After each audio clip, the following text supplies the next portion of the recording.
The runway lights came on, and for a moment, every man in every jeep believed the operation was finished before it had begun. 18 vehicles sat motionless in the Egyptian desert, engines idling, no headlights. The darkness that had concealed them suddenly dissolved by the airfield's landing strip blazing to life 200 yards ahead. 235 miles west of Cairo on the night of the 26th of July, 1942, the most audacious airfield assault of the Second World War appeared to have been detected before a single shot was fired. It had not been detected. A Luftwaffe bomber pilot was requesting clearance to land.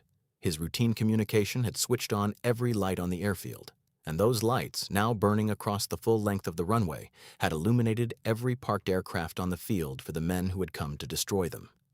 Someone fired a green flare. Tell me in the comments, had you ever heard of the SAS before this war began? Because what you are about to discover changes the entire account of how the Allies won the war in North Africa. Watch until the end. The last chapter of this story was written in a language that Berlin understood and found no answer to. To understand why 18 jeeps mattered more than anything else in the Western Desert that summer, you first have to understand the position Britain occupied and the calculation that made those jeeps necessary. By late 1941, Germany had occupied most of Western Europe. The Soviet Union was fighting for survival on the Eastern Front. America had not yet entered the war. There was one front on Earth where Britain could engage the German army in open battle, and it ran for a few hundred miles along the North African coast between the Mediterranean Sea and the Sahara. Not peripheral, the only front. The Suez Canal sat at its eastern end, the artery connecting Britain to its empire in Asia, to India, to the Persian Gulf oil that fueled every ship and aircraft and vehicle the war required. If the Axis broke through to Alexandria, the consequences were not merely serious. They were potentially fatal to Britain's capacity to continue fighting at all. Erwin Rommel had arrived in Libya in February 1941 with the Deutsche Afrika Korps, and within weeks had reversed months of Allied gains with a speed and audacity that left the Eighth Army scrambling back toward Egypt. The Desert War became a seesaw, advance and counteroffensive and retreat, the front line lurching across Libya and Egypt while both sides exhausted their supply lines and their men. Rommel's genius was tactical. His catastrophe was logistical. By November of that year, 70% of the supplies being sent to Axis forces in North Africa were being lost to Allied air and naval attacks on Mediterranean convoy routes. The Luftwaffe had begun flying the Balance, Junkers Ju-52 transport aircraft, shuttling between a chain of forward desert airstrips carrying fuel, spare parts, food, ammunition. Without those airfields, Rommel's supply chain would collapse. Without those aircraft, the airfields could not function. The airfields were not part of the Axis position in North Africa. They were its spine. The problem from the British perspective was reach. Bombing from altitude required precision and aircraft that could not be spared. Ground assault required forces and supply lines that did not exist. The airfield sat hundreds of miles inside Axis-held territory, and to the south of the coastal strip where armies fought, the Sahara stretched for thousands of miles of sand and rock and featureless horizon. The conventional military view of this landscape was settled, impenetrable, not a road, a wall. That assumption was about to produce, for the Axis, a catastrophic sequence of burning aircraft. The solution arrived not from a planning room but from a hospital bed in Alexandria in the summer of 1941, in the mind of a junior officer who had partially paralyzed himself during an unauthorized parachute training jump and was spending his recovery in a way his superiors had not anticipated and would not have approved. Lieutenant Archibald David Stirling was born on the 15th of November 1915 at Keir House, Perthshire. The son of Brigadier General Archibald Stirling and Margaret Fraser, daughter of the 13th Lord Lovat. He was educated at Ampleforth College, spent a year at Trinity College, Cambridge before being by most accounts invited to leave, studied art briefly in Paris, then trained as a mountaineer with the ambition of becoming the first man to summit Everest, and was still preparing for that attempt when the war began.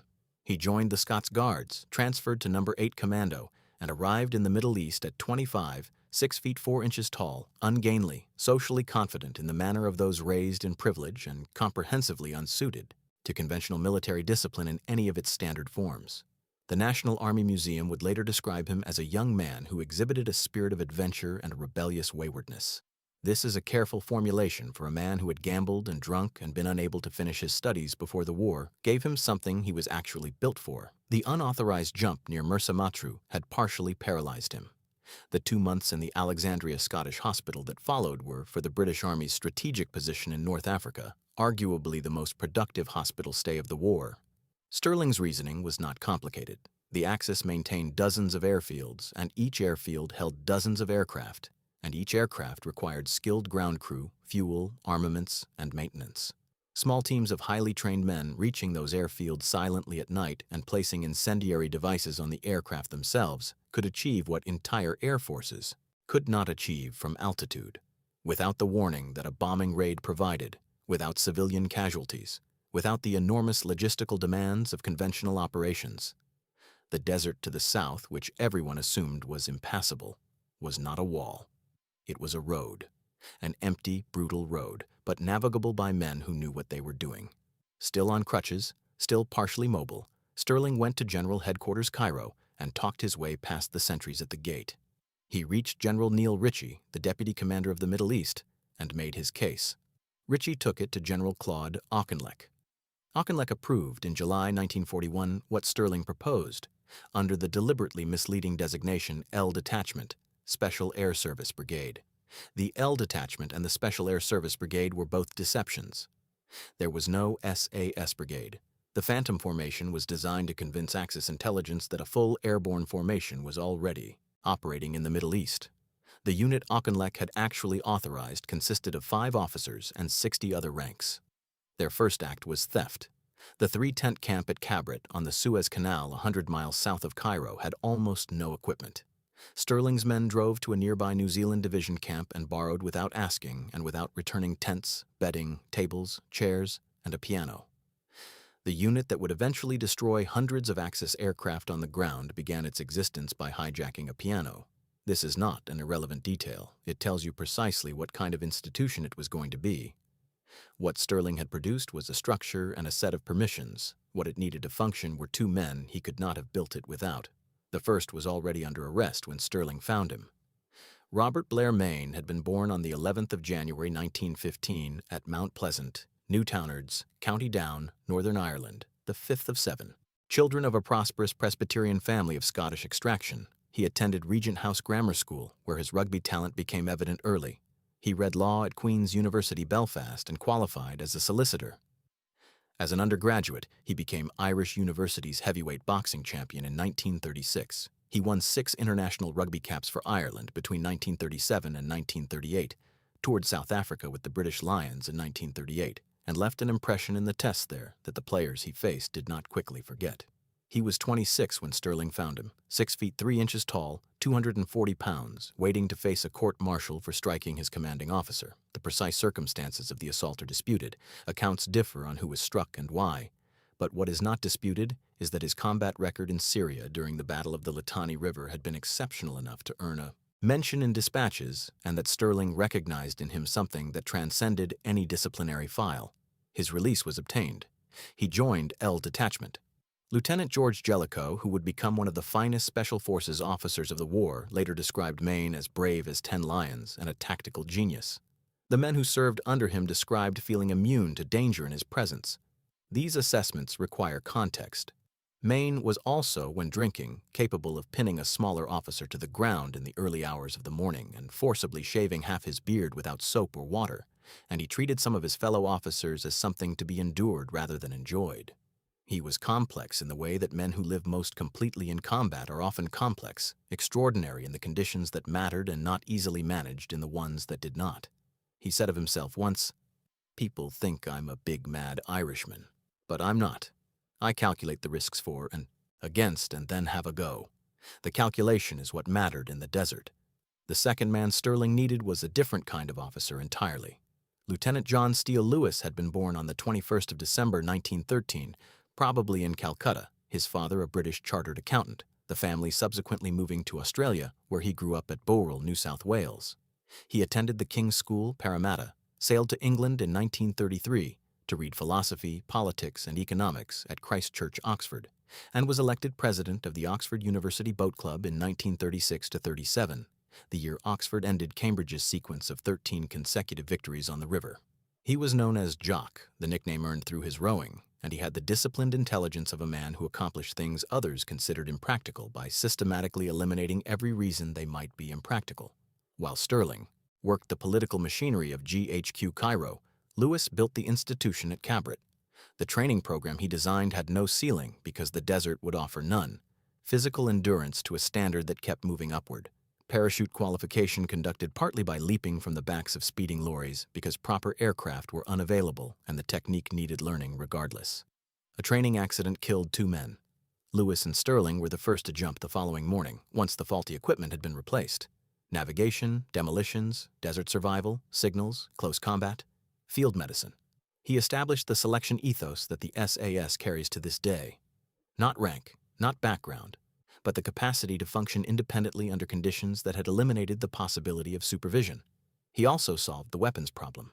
The SAS required a device that could reliably destroy an aircraft, not merely crack it, but guarantee combustion, and that a single soldier could carry in sufficient quantity to hit multiple targets on a single approach. No existing British ordnance accomplished all 3 simultaneously.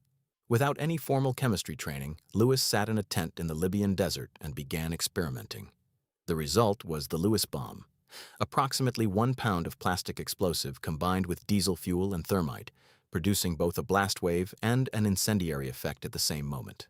Light enough to carry 8 or 10 on a single approach. Italian engineers who subsequently discovered unexploded Lewes bombs on an Axis airfield tested them on decommissioned aircraft and found that in every case the charge destroyed and burned the target completely. Stirling said of him after the war, "Jock could far more genuinely claim to be founder of the SAS than I." This was not false modesty. It was an accurate statement delivered by a man who understood the difference between conceiving a unit and constructing one. By November 1941, L Detachment was ready. The motto, "Who dares wins," chosen personally by Stirling, was stitched into the fabric of a unit that had trained harder than any comparable force in the British order of battle and had not yet fired a shot in anger.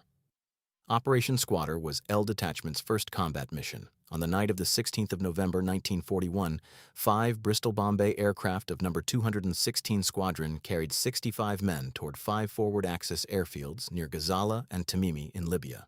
The plan was to destroy as many of the 300 Axis aircraft on those airfields as possible in the night before General Auchinleck's Operation Crusader, the offensive to relieve the besieged garrison at Tobruk. There was an adverse weather forecast. Stirling chose to proceed. One of the worst storms to hit the region in 30 years was moving across the desert. Winds of up to 30 knots scattered the parachutists across the landscape, some blown miles from their targets, equipment containers tumbling away in the darkness, men dragged across rocky ground behind their chutes. One stick of paratroopers disappeared entirely, almost certainly swept out to sea. Lieutenant Ewan McGonigal, one of Mayne's close friends and one of the SAS's founding members, broke his neck on landing.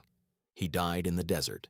Others wandered through the dark, injured in entirely the wrong locations, with no aircraft reachable and no route to the rendezvous the LRDG was holding for them. Of the 65 deployed, 21 returned. 34 were killed or captured. Not a single Axis aircraft was destroyed. One survivor described it as a bloody fiasco in every respect. The description was accurate. What saved the unit from disbandment was timing. Operation Crusader was consuming every senior British commander's attention, and nobody had the administrative space to formally close down L Detachment while simultaneously fighting a major offensive. Into that gap, Stirling moved. The long-range desert group, which had been holding the rendezvous point and drove out to collect the survivors, provided the answer that changed everything. The LRDG had been created in July 1940 by Major Ralph Bagnold, a Royal Engineers officer who had spent the 1930s crossing the Libyan desert in automobiles as a geologist and explorer. He understood terrain that no military planner did because he had physically moved through it. He invented a sun compass that used the angle of the sun and a rotating disk to establish bearing without interference from surrounding metal, because magnetic compasses were useless in military vehicles. An average LRDG patrol covered 2,000 miles in 3 weeks across territory, with no landmarks and no margin for error. Brigadier Julian Thompson summarized their standard precisely. If they said they would arrive at an exact point in the desert 1,000 miles away at a certain time, they almost invariably did. They were called by their passengers the Libyan Desert Taxi Service. The SAS provided the explosive expertise. The LRDG provided the navigation. The arrangement that followed would prove, in the months ahead, one of the most effective partnerships in the history of unconventional warfare. That partnership produced its first result on the night of the 14th of December, 1941, 1 month after Squatter. 3 simultaneous strikes. Stirling hitting Sirte, Mayne taking his group 40 miles further west to Tamat, Bill Fraser's party moving on to Ajdabiya beyond that. 3 airfields the same night, bombs to be planted while the fields slept. Stirling reached Sirte and crept onto the airfield. Italian aircraft sat on the tarmac, clearly visible. Then he stepped on a sleeping Italian soldier. The man cried out. The guards opened fire in the wrong direction toward the sea, and the pilots scrambled their aircraft out of danger the following morning. 0 aircraft. Destroyed again, and now a personal footnote in the operational record that Stirling would not have chosen. Mayne's group at Tamat encountered a different situation entirely. The airfield was quiet. Approximately 30 German and Italian aircrew were in the wooden building serving as the officers' mess, eating, drinking, playing cards. The base shut down for the night. Mayne directed his men toward the sound of voices. He later gave an account of what happened that has been reprinted and debated in every serious history of the wartime SAS. He kicked open the door. The room went silent. He said good evening. He opened fire. What followed at the Tamat mess sits at the boundary between combat and execution, and serious historians have not pretended otherwise. Stirling was furious when he learned of it. The SAS mission was aircraft destruction, not the killing of pilots eating dinner. The counter-argument is equally direct. Dead pilots fly no further sorties. The debate has never been resolved because it cannot be resolved without resolving larger questions about the nature of unconventional warfare that professional ethics has been grappling with for decades. What is not in dispute is what happened on the airfield afterward. Mayne's group moved through the parked aircraft, Lewis bombs attached to wing roots and engine cowlings, fuses set. The fuel dumps were wired. The ammunition stores were rigged. The telegraph poles connecting the base to the outside world were brought down. When the charges detonated, 24 aircraft burned on the tarmac. No British casualties. The same night, Bill Fraser's party at Ajdabiya placed their bombs and disappeared before a single alarm was raised. 37 aircraft destroyed without a casualty on either side. 2 weeks later, Stirling returned to Tamat. The Axis would not expect a second visit so quickly. He was right. On the 27th of December 1941, 27 more aircraft burned, together with 3 trucks, 2 trailers of spare parts, and further fuel stores. German and Italian forces in the desert had begun, by one account, to dread the night. Through the early weeks of 1942, raids continued across targets, stretching along the Libyan coast. Stirling, Mayne, Fraser, each leading small groups hundreds of miles by LRDG transport, walking the final distance in darkness, placing bombs, vanishing before dawn. The cumulative total of aircraft destroyed crossed 90. Rommel's air umbrella over his supply routes was developing serious gaps. German intelligence knew a British raiding force was operating behind their lines. What they could not understand was how these men were reaching the airfields. The desert to the south was a wall. Every map said so. On the 30th of December 1941, Lewis's group was returning from a successful raid on Nofila Airfield, traveling in LRDG trucks toward the rendezvous. A lone German Messerschmitt 110 found them. The aircraft attacked. Lewis was hit in the thigh by a 20mm cannon round. He died at the scene. He was 28 years old. His comrades buried him in the desert and could not mark the grave. He lies somewhere near Benghazi, in ground that has never been officially identified. At the time of his death, a letter from his fiancée, Mirren Barford, an Oxford undergraduate, was on its way to him. In that letter, she accepted his marriage proposal. He never received it. The correspondence between them was published by Barford's son in 1995 under the title Joy Street, a wartime romance in letters, because that is what remained when everything else had been taken. What Lewis left behind was not a grave. It was the training that had built every man in the unit, the bomb that made every aircraft destruction possible, the doctrine that would prove itself in the months ahead. Stirling's verdict, delivered years later, Jock could far more genuinely claim to be founder of the SAS than I. This was not generosity. It was accuracy. The campaign continued without him. The same principle that had animated his work, improvise faster than the enemy can adapt, was still active in the desert, and Paddy Mayne was still leading raids with a consistency that was producing numbers German airfield commanders found deeply difficult to explain. By mid-1942, Axis security around the airfields had tightened in direct response to the destruction the SAS had been causing. More sentries, wider perimeters, aircraft dispersed across larger areas. Mayne reported after one operation against Fuka airfield that the Germans had posted a sentry on nearly every aircraft. His operational report on how he handled this was characteristic in its brevity. He had been required to knife them before he could place the bombs. The problem demanded a new method. The new method was already sitting in the Allied vehicle pool. The Willys Jeep was an American design, four-wheel drive, rugged, simple enough to repair in a desert with limited tools. The SAS stripped them down to essentials: windscreen removed, doors removed, canvas top removed, extra jerry cans of fuel stacked on the rear to extend operational range, a Bagnall sun compass for navigation. Then came the weapons. The Vickers K machine gun had been designed as an aircraft weapon, drum-fed, pivoting, its rate of fire calculated for the split-second firing windows available when one aircraft was pursuing another. Mounted on a Jeep's ground pivot, twin fore and twin aft with a single for the driver, it delivered a volume of fire that no airfield garrison had been designed to survive. Tracer ammunition made every round visible in flight, a burning line from gun to target so dense it appeared almost solid. The first Jeep-borne raid in June of 1942 struck Baggish Airfield and two others in the same night. 37 aircraft destroyed. The garrison was present. They were simply unable to organize a coherent defense in the interval between the Jeep's appearance and their departure. The tactical formula was now complete. Drive in column through the desert without headlights, navigating by stars and sun compass. Reach the airfield perimeter, drive through it. Circle the dispersed aircraft with guns firing simultaneously, tracer rounds punching through cockpit glass, fuel tanks, engine cowlings. Withdraw at speed before the garrison could mount a pursuit. The fullest demonstration of this method came on the night of the 26th of July, 1942. 18 Jeeps, Sidi Hanish, 235 miles west of Cairo, a significant Luftwaffe installation crowded with transport aircraft carrying supplies that Rommel needed and could not receive by sea in adequate quantities. Full moon, no cloud, conditions that favored detection. Stirling's calculation was that the speed and firepower of the Jeeps and the darkness beyond the tracer light would compensate. The column moved through the desert without headlights, navigating by stars, each vehicle following the one ahead. The garrison had no equivalent capability for operating in darkness.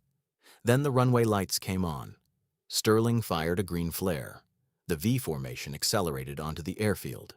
The Vickers K guns opened simultaneously, the sound audible for miles across the desert, tracer rounds arcing in flat lines across the tarmac, finding the Junkers Ju 87 Stukas, the Junkers Ju 52 transport aircraft, the Messerschmitt Bf 109 fighters where they sat in dispersal. The garrison responded with machine guns and anti-aircraft weapons.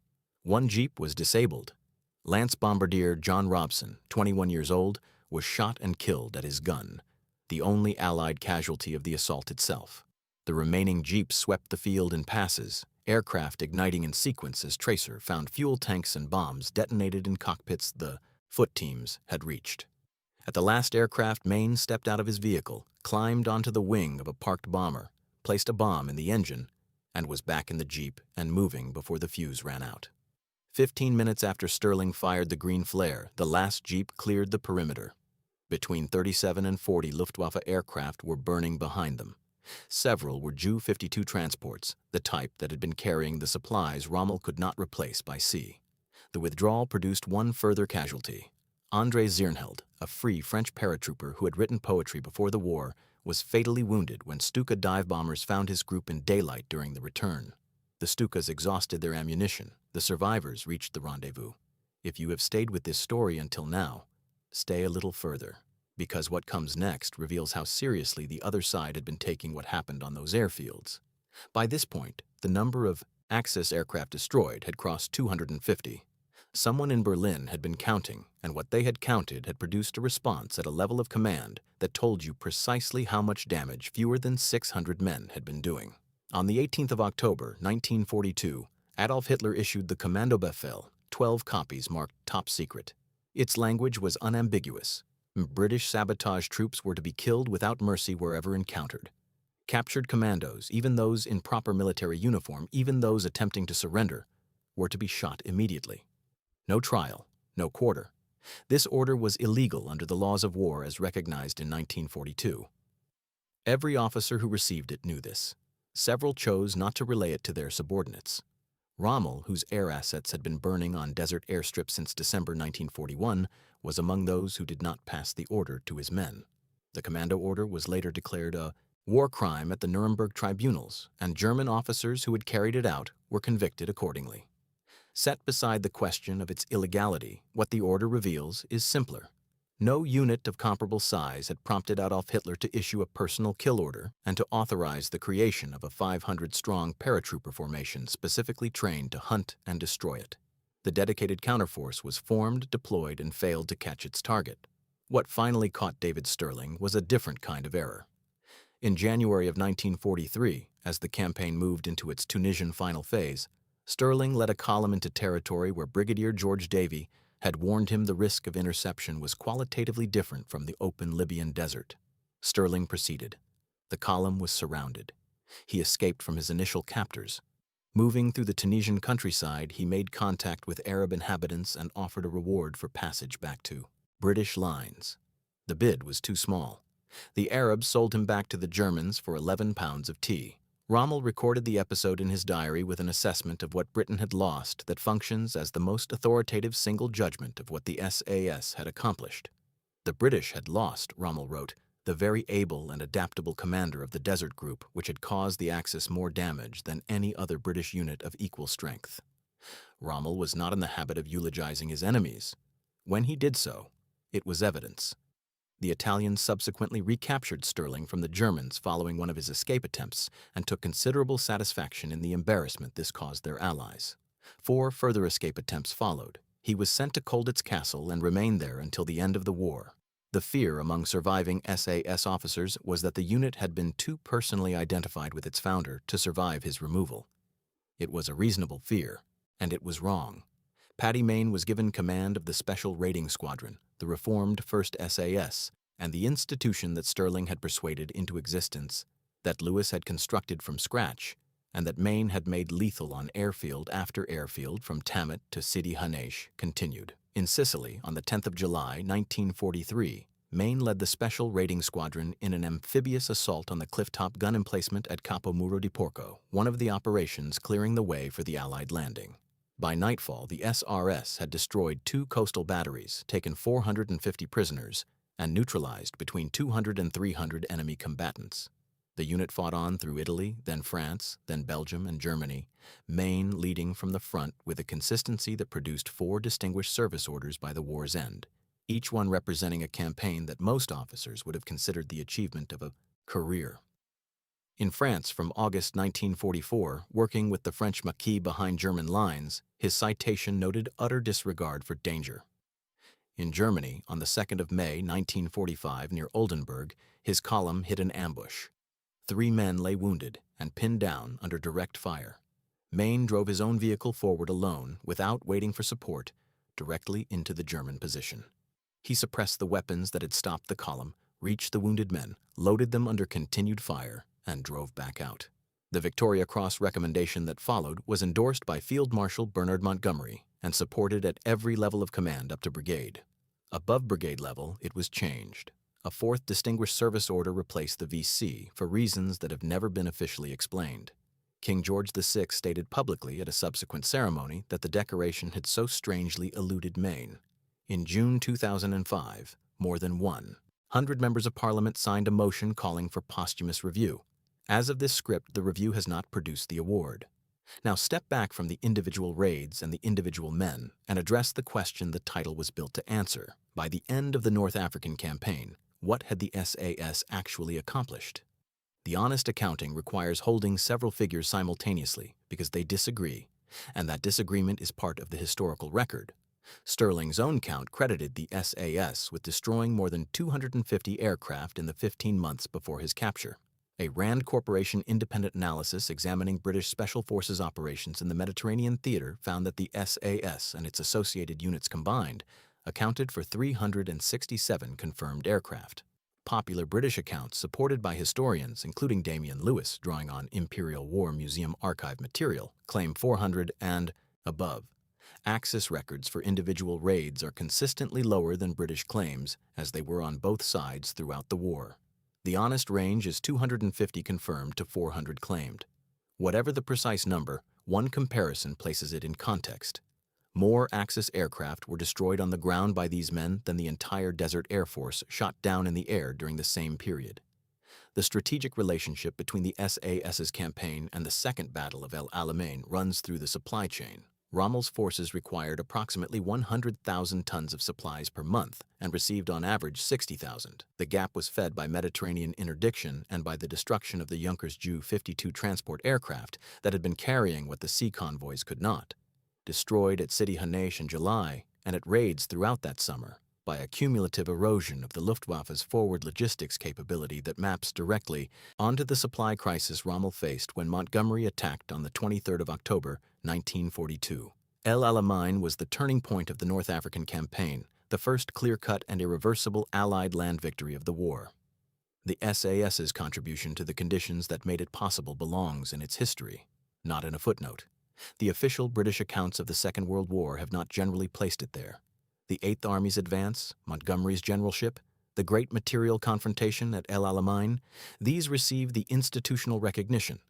The unit that spent 15 months removing the air cover and the fuel supplies that Rommel depended upon appeared in paragraphs where it appeared at all. Recent scholarship has pushed back more firmly against that conventional account than earlier historians were willing to do. Beneath that debate sits something that requires no resolution. Stirling had sketched an idea in a hospital. Lewes had turned it into a weapon and a doctrine and a training system, working in a desert tent against time he did not know he was running out of. Mayne had proved it on airfield after airfield until the proof was so overwhelming that Hitler wrote laws to make it stop. Between them, three men who shared almost nothing except a willingness to move faster than the enemy could respond had created a template for warfare that outlasted everything else the Desert Campaign produced. Paddy Mayne came home to Newtownards after the war. He returned to the law. He carried the back pain from years of hard landings and desert roads, and the particular silence that combat at that intensity tends to produce in the men who survive it, in a way that those close to him could recognize and could not reach. He worked as secretary to the Law Society of Northern Ireland. He rarely discussed the war. On the 14th of December, 1955, exactly 14 years after the night he had walked onto the Tammet airfield and said good evening, Paddy Mayne drove his Riley Roadster into a parked vehicle near his home in Newtownards at 4 in the morning. He was 40 years old. He is buried at Movia Cemetery in the town where he was born. The statue outside the Newtownards Town Hall was unveiled in 1997. The names of SAS soldiers who die on duty are inscribed on the regimental clock tower at Stirling Lines in Credenhill. Those whose names appear there are said by surviving members to have failed to beat the clock. At the tower's base, a verse from James Elroy Flecker. "We are the pilgrims, Master. We shall go always a little further. It may be beyond that last blue mountain barred with snow, across that angry or that glimmering sea. The men whose names are on the clock failed to beat it. The men whose names are not there kept walking. Jock Lewes's name is on the Alamein Memorial, in a list of men with no known grave. His bronze statue at the SAS base in Hereford, unveiled by Prince William in 2008, stands at the institution he designed from nothing in a desert tent in 1941. It was a long time coming for a man whose bomb made everything else possible, and whose grave has never been found.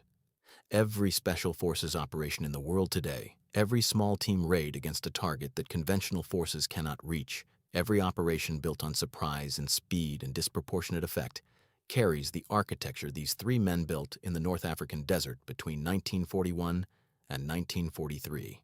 Delta Force, the Australian SAS, Sayeret Matkal, the units whose existence is not publicly acknowledged by the governments that deploy them, all trace their operational method to what began in a hospital bed in Alexandria, continued in a desert tent in Cabret, and proved itself in 15 months of raids that the Germans could not understand and could not stop.